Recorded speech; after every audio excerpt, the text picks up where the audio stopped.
Right, I'm about to do a detailed walk around on this 97 Dodge Viper GTS. It's got 5,811 original miles. I'm going to go around and try and highlight every flaw that I can find on the vehicle. Start off with the front bumper here, which has been repainted. Looks good, matches well. The reason I know that it's been repainted is it's missing its factory 3M protective pieces on each corner.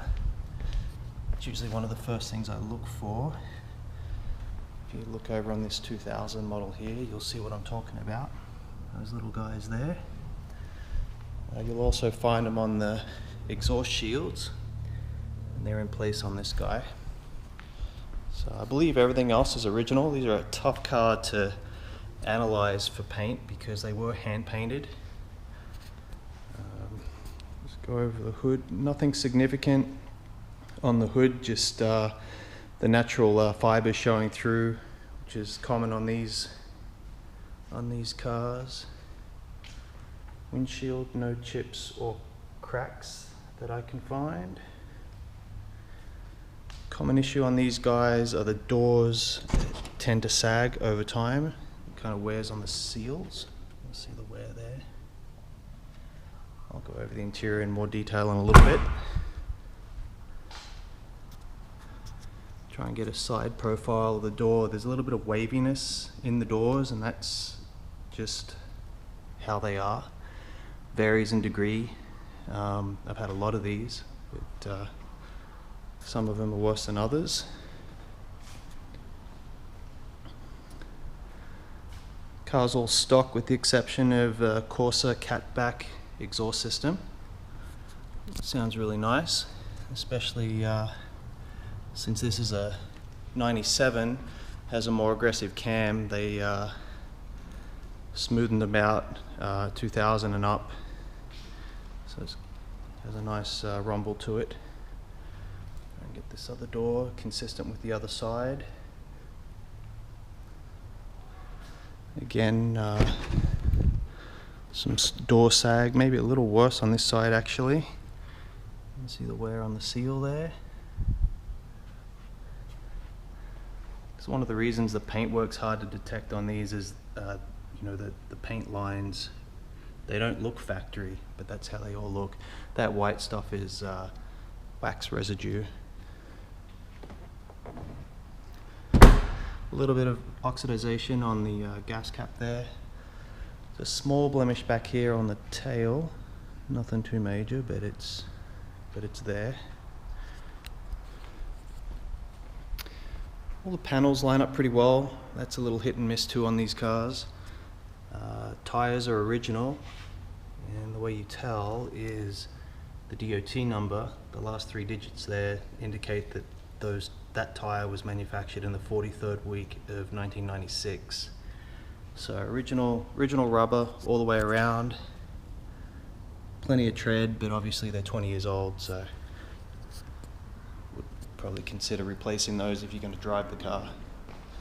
A little bit of a clear coat blemish on the bumper here. Just a light scratch. I'm just going to go around the wheels.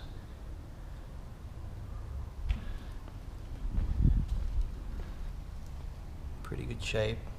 No significant curb rash.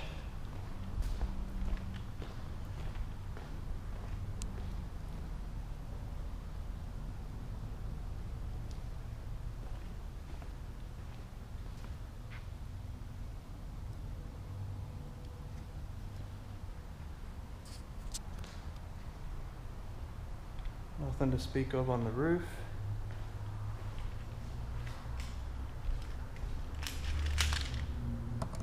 Pop this hatch open. Shocks are still good. They tend to lose pressure, but these ones are good. Nice and clean back here. Spare intact. A few blemishes on the interior. Driver's side bolster, driver's side cushion, a couple couple of marks on the steering wheel, as you can see at the top there.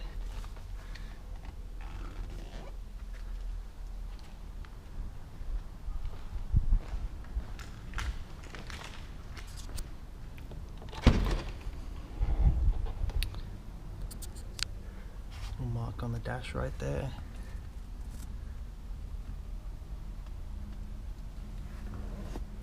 Visor's been signed by the previous owner. It's hard to see, Dan Van Auken.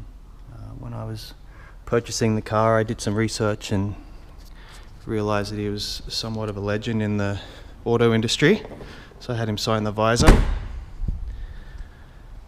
I'm gonna pop the hood now.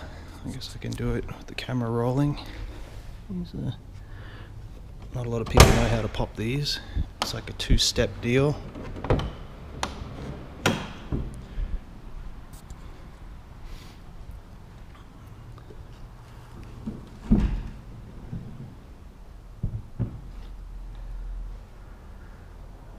Engine bay. Again, if you look at the transition of the paint lines, it would make you think that the car is being repainted, but if you inspect multiple, you'll see that they look all the same. And again, that residue there is just wax.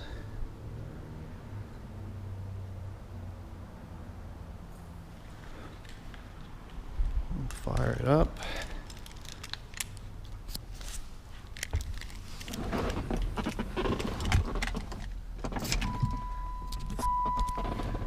Odometer. And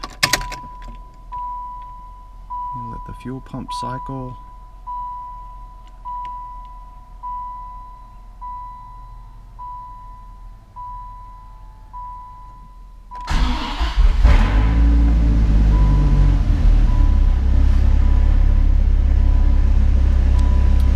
Gauges work, windows,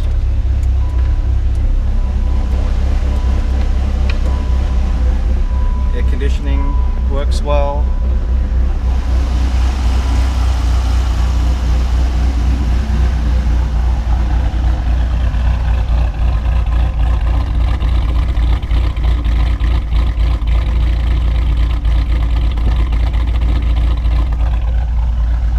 This is unedited, so sorry for the lack of professionalism. I'm just trying to keep it as real as I can. And that's it.